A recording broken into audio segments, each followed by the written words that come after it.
اعوذ باللہ من الشیطان الرجیم بسم اللہ الرحمن الرحیم۔ معزز خواتین و حضرات، عزیز طلبہ و طالبات، ڈیلی قرآن کلاس میں آج ہم سورۃ البقرہ دوسرا پارہ آیت نمبر 197 کے ساتھ اپنی گفتگو کا آغاز کر رہے ہیں۔ اللہ رب العالمین نے ارشاد فرمایا، الحج حج، اشہر مہینے، معلومات معلوم ہیں، حج کے چند مہینے ہیں جو معلوم ہیں۔ فمن پس جو فرض نیت کر لے، فیہن ان میں، الحج حج کی، فلا رفث تو اسے جائز نہیں بے حیائی کی بات، ولا فسوق اور نہ نافرمانی، ولا جدال اور نہ جھگڑا، فی الحج حج میں، وما اور جو تفعلوا تم کرو، من خیر نیک کام، یعلمہ اسے جانتا ہے اللہ اللہ، وتزودوا اور سفر کا سامان تیار کرو، فإن خیر الزاد التقوی، فإن بے شک خیر بہتر، الزادی سامان، التقوی پرہیزگاری، سب سے جو بہترین سامان ہے وہ تو پرہیزگاری ہے۔ واتقونی اور صرف مجھی سے ڈرو، یا اولی الالباب اے عقل مندو۔ یہ ہے سورۃ البقرہ کی آیت نمبر 197۔ اچھا، اس میں اللہ پاک نے فرما دیا کہ حج کے چند مہینے ہیں جو معلوم ہیں۔ حج کے مہینوں سے مراد شوال، ذی قعد اور ذی الحج کے 10 دن ہیں۔ ویسے جو حج ہوتا ہے، حج ٹوٹلی 5 دنوں کے اندر ہوتا ہے۔ حج جتنے دنوں کے اندر ہوتا ہے، 8، 9، 10، 11 اور 12۔ ایک طواف ہوتا ہے، ویسے حج کے 3 طواف ہیں۔ ایک طواف ہوتا ہے 8 ذی الحج سے پہلے کسی بھی دن، 5 کو ہو سکتا ہے، 6 کو ہو سکتا ہے، 7 کو ہو سکتا ہے۔ ایک طواف جو ہے وہ 10 ذی الحج کو ہوتا ہے۔ ایک طواف جو ہے وہ 12 ذی الحج کے بعد کسی بھی دن جب آدمی حج سے واپس آتا ہے اس دن ہوتا ہے۔ تو اللہ پاک نے ارشاد فرمایا، حج کے مہینے معلوم ہیں، ان مہینوں کے اندر جو شخص حج کی نیت کرے تو اب اس کے لیے 3 کاموں سے بچنا خاص ہو گیا ہے۔ ویسے بے حیائی کی باتیں یا نافرمانی یا جھگڑا یہ ادروائز بھی جائز نہیں ہے، یعنی ہم حج کریں یا حج نہ کریں۔ جب ایک شخص نے کلمہ شریف پڑھ لیا ہے تو اس کے اوپر یہ تینوں کام حرام ہیں۔ اچھا، رفث جو ہے، رفث یہ لفظ آپ پیچھے پڑھ کے آئے ہیں، سورۃ البقرہ کی آیت نمبر 187 کے اندر بھی آپ رفث لفظ پڑھ کر آئے ہیں۔ احل لکم لیلۃ الصیام الرفث، تمہارے لیے رمضان کی راتوں میں اپنی عورتوں کے پاس جانا حرام ہے۔ الرفث الی نسائکم، تو یہ جو ہے فلا رفث ولا فسوق ولا جدال فی الحج، اس میں جو پہلا لفظ آیا رفث، آپ کے علم میں یہ بات ہونی چاہیے کہ ماہ رمضان کے اندر دن کے اوقات میں، یعنی جب کسی شخص نے روزہ رکھا ہوا ہو اس وقت بھی، اور جب کسی شخص نے احرام پہنا ہوا ہو اس وقت بھی، میاں بیوی کا جو ملاپ ہے، جماع ہے، وہ حرام ہے۔ فلا رفث ولا فسوق، تو یہاں آپ اس کا معنی مجامعت کر لیں، جماع کر لیں، یا آپ اس کا معنی بے حیائی کی بات کر لیں۔ فسوق کا معنی تو واضح ہے، نافرمانی۔ جدال کا معنی بھی واضح ہے، جھگڑا۔ وما تفعلوا من خیر یعلمہ اللہ، تو جو تم نیک کام کرو گے اللہ اسے جانتا ہے، یعنی تم گناہوں سے بچو۔ حج ایک شخص کرنے کے لیے آیا ہے، اور اگر وہ حج کے دوران بھی، حالت احرام میں بھی اگر وہ گناہوں سے باز نہیں آ رہا تو کب آئے گا؟ بنیادی طور پر روزہ اور حج یا اسلام کے جتنے بھی ارکان ہیں، اسلام کی جتنی بھی عبادات ہیں، ان کا بنیادی مقصد یہ ہے کہ ہم نیک کاموں کی طرف مائل ہوں، برے کاموں سے ہم بچیں۔ تو اللہ پاک نے فرمایا کہ اگر تم حج کے دنوں میں بھی ان برائیوں سے باز نہیں آؤ گے تو کب آؤ گے؟ یہ تو وقت ہے نیک کام کرنے کا، تو نیک کام کرو، نیکیوں کے اندر سبقت لے جانے کی کوشش کرو، بڑھ چڑھ کر ذوق و شوق کے ساتھ، جوش جذبے کے ساتھ، ولولے کے ساتھ، پیشن کے ساتھ تم نیکیوں کو بجا لاؤ، اللہ اسے جانتا ہے۔ اچھا، اس کے بعد ساتھ ہی اللہ پاک نے ایک اور بات ارشاد فرمایا، وَتَزَوَّدُوا، تم سامان تیار کرو، حج کا سامان تیار کرو۔ فَإِنَّ خَيْرَ الزَّادِ التَّقْوَى، جو سب سے بہترین سامان ہے وہ تو تقوی ہے۔ وَاتَّقُونِی، صرف مجھے سے ڈرو، یا اولي الالباب، اے عقل مندو۔ آیت کا ایک بڑا خاص پس منظر ہے، اگر آپ اس کو سمجھیں گے تو تب آپ کو یہ لہجہ سمجھ آئے گا۔ اے عقل والو، اللہ پاک نے آخر میں فرمایا اے عقل والو۔ کچھ لوگ ایسے تھے، یمن کے علاقے کے وہ لوگ تھے، وہ آتے تھے خانہ کعبہ میں، تو ان کی ایک پکی روٹین تھی کہ وہ کہتے تھے کہ ہم اللہ تعالیٰ پر توکل کرنے والے ہیں، ہم اپنے ساتھ سامان نہیں لے کر آئیں گے، بغیر ساز و سامان کے آئیں گے، نہ کھانے کا سامان، نہ پینے کا سامان، نہ رہنے کا سامان، نہ کوئی چادر، نہ کوئی تکیہ، نہ کوئی لباس۔ وہ ایسے ہی بس اٹھ کے آ جاتے خالی ہاتھ، بغیر بیگ کے، بغیر کسی ساز و سامان کے۔ تو جب وہ آ جاتے تو لازمی بات ہے کہ ان کے پاس کھانے پینے کے لیے تو کچھ نہیں ہوتا تھا، پہننے کے لیے تو کچھ نہیں ہوتا تھا، اپنی زندگی گزارنے کے لیے جتنی انسانی ضروریات ہیں وہ تو ان کے پاس نہیں ہوتی تھی، کوئی ساز و سامان نہیں ہوتا تھا۔ وہ پھر لوگوں سے یا تو مانگتے تھے یا پھر لوٹ کھسوٹ کرتے تھے، کسی کا سامان چوری کر لیا یا کسی سے مانگ لیا۔ تو اس طریقے سے وہ سمجھتے تھے کہ یہ کوئی بڑا خیر کا اور نیکی کا کام ہے۔ آج بھی ہمارے ہاں کچھ طبقہ، بعض لوگ ایسے ہیں، ایک خاص قسم کا طبقہ ایسا ہے جو یہی معنی پہناتا ہے توکل کو، کہ اللہ کے اوپر توکل کرنا یہ ہے کہ تم گھر بھی نہ بناؤ، تم ساز و سامان بھی نہ خریدو، تم جو ہے وہ ایسے ہی ننگے دھڑنگے رہو، تم ایسے ہی جو ہے وہ اللہ تعالیٰ پر توکل کر کے جیو۔ بال جو ہیں وہ بڑے ہوئے ہیں، سر کے بال بڑے ہوئے ہیں، داڑھی کے بڑے ہوئے ہیں، مونچھوں کے بڑے ہوئے ہیں، ناخن بڑے ہوئے ہیں، اور وہ کبھی اپنی کوئی صفائی ستھرائی کا انتظام نہیں کرتے، کبھی اپنی کوئی زیب و زینت نہیں کرتے، اور وہ ایسے ہی مانگ تانگ کے تو زندگی بسر کر دیتے ہیں اور سمجھتے ہیں کہ یہ کوئی بڑا تقوی کا کام ہے، خیر کا کام ہے، نیکی کا کام ہے۔ اللہ پاک نے اس نظریے کا جنازہ نکال دیا ہے، کچومر نکال دیا اللہ پاک نے اس نظریے کا۔ فرمایا وَتَزَوَّدُوا، اے آخر میں ہے نا یا اولي الالباب، اے عقل والو، او عقل کے ناخن لو، ہوش کے ناخن لو، بغیر ساز و سامان کے چل پڑنا، بھلا یہ بھی کوئی تقوی ہے؟ بھلا یہ بھی کوئی عبادت ہے؟ بھلا یہ بھی کوئی نیکی ہے؟ یہ کون سا تم اپنے اوپر صوفی ازم کا لبادہ اوڑھ کے اپنے آپ کو کوئی پیر بنا کے یا ولی بنا کے یا اللہ کا کوئی بڑا خاص بندہ بنا کے چل پڑتے ہو، اور تم سمجھتے ہو کہ ہم کسی سے مانگ تانگ کے گزارے کر لیں گے اور یہ جو ہے ہم دوسروں کے لیے بھی بوجھ بنیں گے۔ تقویٰ کا معنی یہ ہے کہ تم چوری چکاری کرو، تم لوگوں کے سامان اٹھاؤ۔ اللہ پاک فرماتا ہے نہیں، تقویٰ وہ اور چیز ہے۔ وہ کیا ہے؟ وہ ہے خوف خدا، وہ ہے گناہوں سے بچنا، وہ ہے برے کاموں سے دور رہنا، وہ ہے نیک کاموں کی طرف مائل رہنا، وہ ہے دل کا ہر وقت اللہ کی طرف متوجہ رہنا، ہر وقت دل کے اندر اللہ کا دھیان رہنا۔ یہ ہے تقویٰ، تو یہ ہے اے عقل والو مجھی سے ڈرو، صرف مجھی سے۔ تم جب کسی کے آگے اپنا ہاتھ پھیلاتے ہو تو یہ تقویٰ ہے کیا؟ یعنی تمہارا کسی کے آگے ہاتھ پھیلانا تقویٰ کیسے ہو سکتا ہے؟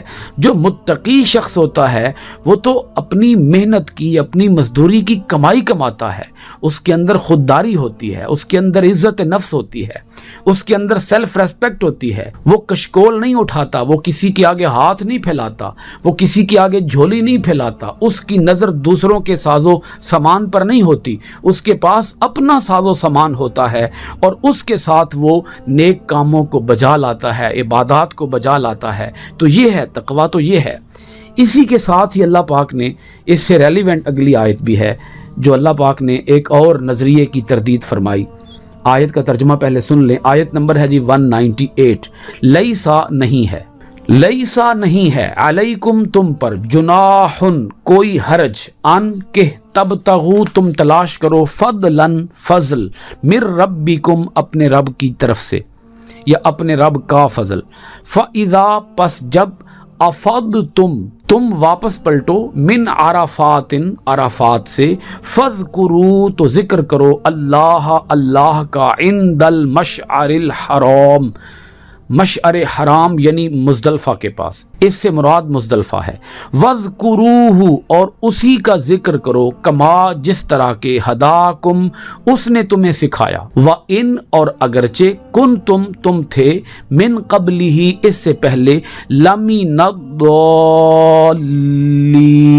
گمراہوں میں سے۔ اب اس کے اندر اللہ پاک نے یہ بات ارشاد فرمائی ہے، کچھ لوگ ایسے تھے جو یہ سمجھتے تھے کہ ہم حج کے دوران ہم تجارت بھی کر سکتے ہیں، تو بعض لوگ جو تھے وہ ان کے اس نظریے کا رد کرتے تھے، ان کو برا بھلا کہتے تھے۔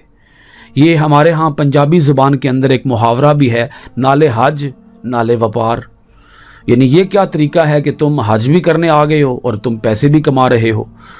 تو اللہ رب العالمین نے اس نظریے کی تردید فرمائی، یعنی نظریہ یہ ہے کہ حج کے دوران تجارت نہیں ہو سکتی، یہ نظریہ ہے، اس کی اللہ پاک نے تردید فرما دی اور فرما دیا کہ حج کے دوران تجارت ہو سکتی ہے، خرید و فروخت ہو سکتی ہے، چیزوں کو خریدا اور بیچا جا سکتا ہے، حرام نہیں ہے، ممنوع نہیں ہے۔ لیس علیکم جناح، تم پر کوئی حرج نہیں ہے، ان تبتغوا فضلا من ربکم، کہ تم اپنے رب کا فضل تلاش کرو، یہ کوئی برا کام نہیں ہے، کوئی مضائقہ نہیں ہے اس میں، تم تلاش کر سکتے ہو، تجارت کر سکتے ہو، خرید و فروخت کر سکتے ہو۔ اور اللہ پاک نے ساتھ ہی یہ فرما دیا کہ یہ تو فضل ہے، یعنی اللہ پاک نے رزق کو، مال کو، پیسے کو فضلا من ربکم کہا ہے، یہ تو تمہارے رب کا فضل ہے، یہ ملے تو اس پر تو اللہ تعالیٰ کا شکر ادا کرنا چاہیے۔ اگر تمہیں جائز طریقے سے، حلال طریقے سے تم مال کماؤ تو اس میں کوئی مضائقہ نہیں ہے۔ اچھا، اس میں ایک بات یہ بھی سمجھ لیں، اہل عرب جو تھے، حج ہوتا تھا تو ایک میلے کا سا سما ہوتا تھا، لوگ خرید و فروخت کرتے تھے، دور دراز علاقوں سے لوگ آتے تھے اور وہ اپنے ساتھ بیچنے کی چیزیں بھی لے آتے تھے، تو اس پر کوئی مضائقہ نہیں۔ اللہ پاک نے فرما دیا کہ ٹھیک ہے، تم حج کرنے آئے ہو، تجارت بھی کر سکتے ہو، لیکن شرط یہ ہے کہ حج کے مناسک کی ادائیگی میں کوئی حرج نہ آئے، کیونکہ حج جو ہے اصل میں ہم لوگوں نے حج کو ابھی تک شاید سمجھا بھی نہیں ہے کہ حج کہتے کس کام کو ہیں۔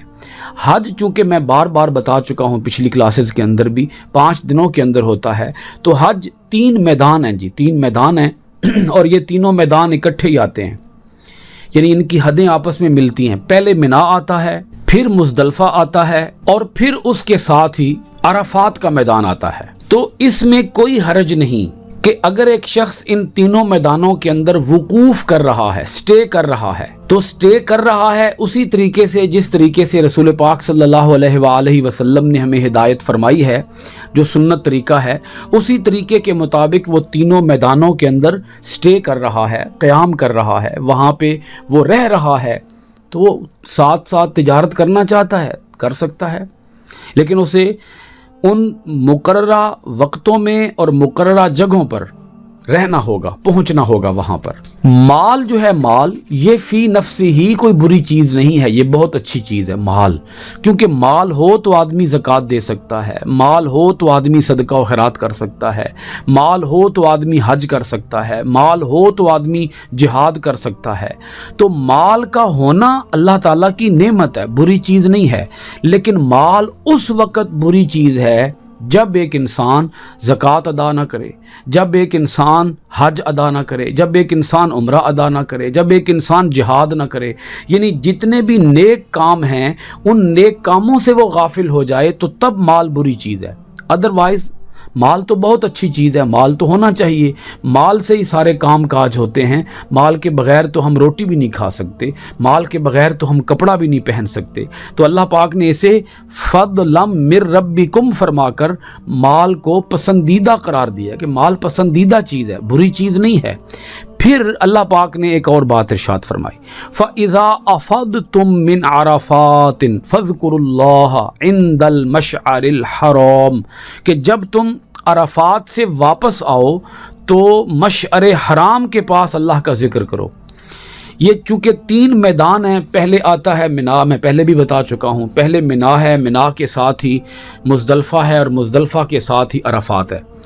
تو ہوتا یہ ہے کہ 8 ذی الحج کو حجاج کرام منا کے اندر سٹے کرتے ہیں، 9 ذی الحج کو عرفات میں سٹے کرتے ہیں، اور بیچ میں مزدلفہ کو وہ چھوڑ جاتے ہیں، یعنی مزدلفہ میں سٹے نہیں ہوتا، جاتے وقت سٹے نہیں ہوتا۔ 8 کو منا میں رکے، 9 کو جا کر وہ عرفات میں رکے، بیچ میں مزدلفہ چھوڑ دیا۔ پھر جب واپس پلٹتے ہیں 9 اور 10 کی درمیانی شب کو، تو وہ سٹے کرتے ہیں مزدلفہ کے اندر، 9 اور 10 کی درمیانی شب۔ تو اللہ پاک نے ارشاد فرمایا کہ جب تم عرفات سے واپس آ جاؤ، 9 ذی الحج کو سورج غروب ہوتے ہی جب تم عرفات سے واپس آ جاؤ تو مزدلفہ کے پاس آ کر، یعنی میدان مزدلفہ کے اندر، یہ ایک جگہ ہے جس کا نام مشعر حرام ہے، یعنی مشعر حرام کے پاس آ کر تم اللہ کا ذکر کرو، وَاذْكُرُوهُ كَمَا هَدَاكُمْ، اور اسی طرح ذکر کرو جس طرح کہ تمہیں سکھایا ہے، اس نے سکھایا ہے، ہداکم، اس نے تمہیں سکھایا ہے۔ اب یہ کس نے سکھایا ہے؟ یہاں مراد کون ہے؟ رسول پاک صلی اللہ علیہ وآلہ آلہ واصحابہ وسلم، جس طرح انہوں نے تمہیں ہدایت دی ہے اس طرح تم اللہ کا ذکر کرو۔ وَإِن كُنتُمْ، اگرچہ تم تھے، من قبل ہی، اس سے پہلے، لَمِنَ الضَّالِّينَ، تم گمراہوں میں سے تھے۔ اب جو اگلی آیت ہے، آیت نمبر 199، اس کے اندر آپ کو یہ بات سمجھ آئے گی کہ اللہ پاک نے کما ہداکم کیوں فرمایا، وَاذْكُرُوهُ کما ہداکم کی جو بات ہے، اس کے اندر جو مطلب ہے وہ آپ کو سورۃ البقرہ کی آیت نمبر 199 سے سمجھ آئے گی۔ ثم، پھر، افیضوا، تم واپس آؤ، من سے، حیث، جہاں، افاض الناس، جہاں سے باقی لوگ واپس آتے ہیں، جہاں سے دوسرے لوگ واپس آتے ہیں، تم بھی وہیں سے واپس آؤ۔ وَاسْتَغْفِرُوا اللَّهَ، اللہ سے معافی مانگو، ان اللہ غفور الرحیم، بے شک اللہ بہت بخشنے والا اور بڑا رحم فرمانے والا ہے۔ یہ جو قریش کے لوگ تھے یہ رک جاتے تھے مزدلفہ کے اندر، یہ آگے عرفات میں جاتے ہی نہیں تھے، یعنی منا میں سٹے کیا 8 کو، 9 کو جا کر سٹے کرنا ہوتا تھا عرفات کے میدان میں، اور 9 اور 10 کی درمیانی شب گزارنی ہوتی ہے یہ مزدلفہ کے اندر۔ تو وہ ایسا نہیں کرتے تھے، وہ کیا کرتے تھے؟ وہ اپنی دھاک بٹھانے کے لیے، اپنی برادری کا رعب جمانے کے لیے، اپنے قبیلے کی برتری کو ظاہر کرنے کے لیے، اپنی ذات کا غرور واضح کرنے کے لیے وہ رک جاتے تھے مزدلفہ میں ہی، کہ تم جاؤ اے لوگو، تم عرفات میں جاؤ، ہم تو نہیں جائیں گے، ہم تو یہیں بیٹھے ہوئے ہیں، چونکہ ہم بڑے خاص لوگ ہیں، ہم بڑے پروٹوکول والے لوگ ہیں، ہماری بڑی شان ہے، اللہ کے ہاں ہماری بڑی شان ہے، تم جاؤ، چھوٹے لوگ تم ہو، تم بڑی کم ذات کے اور بڑی چھوٹی ذات کے اور بڑے پست درجے کے اور بڑے لو لیول کے لوگ ہو، تم جاؤ آگے عرفات میں، تو تم جاؤ، ہم تو یہیں بیٹھے ہوئے ہیں، ہم تو بڑی شان والے لوگ ہیں، ہم تو بڑی عزت والے لوگ ہیں، ہم کیوں آگے جائیں؟ تو وہ اپنی برتری ظاہر کرنے کے لیے وہاں بیٹھ جاتے تھے۔ یہ وہ ہیں لفظ جن سے اب آپ کو سمجھ آئے گی بات۔ وَإِن كُنتُم مِّن قَبْلِهِ لَمِنَ الضَّالِّينَ، اگرچہ تم اس سے پہلے گمراہوں میں سے تھے، اب تمہیں ہدایت دے دی ہے، رسول پاک صلی اللہ علیہ وآلہ آلہ وصحابہ وسلم نے تمہیں جو طریقہ تلقین فرما دیا ہے، ہدایت فرما دیا ہے، اس طریقے کو اپناؤ، مشعر حرام کے پاس آ کر اللہ کا ذکر کرو، مزدلفہ کے اندر آ کر اللہ کا ذکر کرو، لیکن پہلے جاؤ عرفات میں، جیسے باقی سارے لوگ عرفات میں جاتے ہیں۔ اے مغروران قریش، اے خاندان قریش کے مغرور لوگو، اپنا غرور خاک میں ملا دو۔ اگر یہاں بھی تم اپنا غرور خاک میں نہیں ملاؤ گے، کب ملاؤ گے؟ حج کا تو فلسفہ یہ ہے، حج کی تو روح اور غرض و غایت ہی یہ ہے کہ آدمی اپنے مرتبے کو بھول جائے، اپنی تعریف کے خول سے باہر نکلے، اپنی ذات کے حصار سے باہر نکلے، اپنی انانیت کا بت توڑے۔ یہ دیکھیں نا، سفید چادریں، ان سلی، اور جو مرد ہوتا ہے وہ تو اپنے سر کو بھی نہیں ڈھانپ سکتا، ٹوپی نہیں پہن سکتا، مرد کی بات کر رہا ہوں۔ تو اللہ پاک فرماتا ہے کہ حج کا تو مقصد ہی یہ ہے کہ تم عاجز بنو، منکسر المزاج بنو، تمہارے اندر اپنی ذات کی برتری پیدا نہ ہو، اپنی ذات کی بڑائی کا احساس تمہیں نہ ہو۔ تو جیسے دنیا کے باقی لوگ ہیں، دوسرے لوگ ہیں، جیسے وہ جاتے ہیں پہلے عرفات میں جاتے ہیں اور پھر آ کر مزدلفہ میں ٹھہرتے ہیں، اسی طرح تم مزدلفہ کے اندر ڈیرے لگا کے بیٹھ نہ جاؤ اپنی ذات کا غرور جتانے کے لیے، نہ ایسا نہ کرو۔ اللہ تعالیٰ کو یہ بات پسند نہیں ہے۔ وَاسْتَغْفِرُ اللَّهَ، اللہ سے معافی مانگو، یہ جگہ تو اللہ سے معافی مانگنے والی ہے۔ ان اللہ غفور الرحیم، اللہ بڑا بخشنے والا ہے، بڑا رحم فرمانے والا ہے۔ مگر جن کی ذات کا بت نہ ٹوٹے، جو اپنے غرور کے شکنجے کے اندر پھر بھی جکڑے رہیں، جو اپنی ذات کے مرتبے کو پھر بھی بھول نہ سکیں، جو اپنی بڑائی، اپنا غرور، اپنا تکبر، اپنی ذات پات، اپنا کنبہ، اپنا قبیلہ، اپنا وہ نسب، اپنا وہ خاندان کا روب، جن کو پھر بھی نہ بھولے، تو پھر اللہ تعالیٰ غفور اور رحیم نہیں ہے، پھر اللہ تعالیٰ جبار اور قہار ہے۔ پھر تمہاری گردن کے اندر وہ عذاب کا جب شکنجہ ڈالے گا، عذاب کا کوڑا ڈالے گا، تب تمہیں سمجھ آئے گی کہ تم تو کسی شے کے نام نہیں ہو، تمہاری کوئی ہستی نہیں ہے، تمہاری کوئی اوقات نہیں ہے، تمہاری کوئی حیثیت نہیں ہے۔ ساری حیثیتیں ہیں تو اللہ رب العالمین کی ہیں، جس کا نام نامی اسم گرامی ہے اکبر۔ تو اللہ رب العالمین ہمیں اپنی آیات کے اندر گہرا غور و خوض کرنے اور اپنے احکام کی صحیح طور پر بجا آوری کرنے کی توفیق عطا فرمائے۔ سورۃ البقرہ کی آیت نمبر 199 مکمل ہوئی۔ انشاءاللہ العزیز آئندہ کلاس کے اندر ہم آپ کے پاس حاضر ہوں گے سورۃ البقرہ کی آیت نمبر 200 کے ساتھ۔ السلام علیکم ورحمۃ اللہ وبرکاتہ۔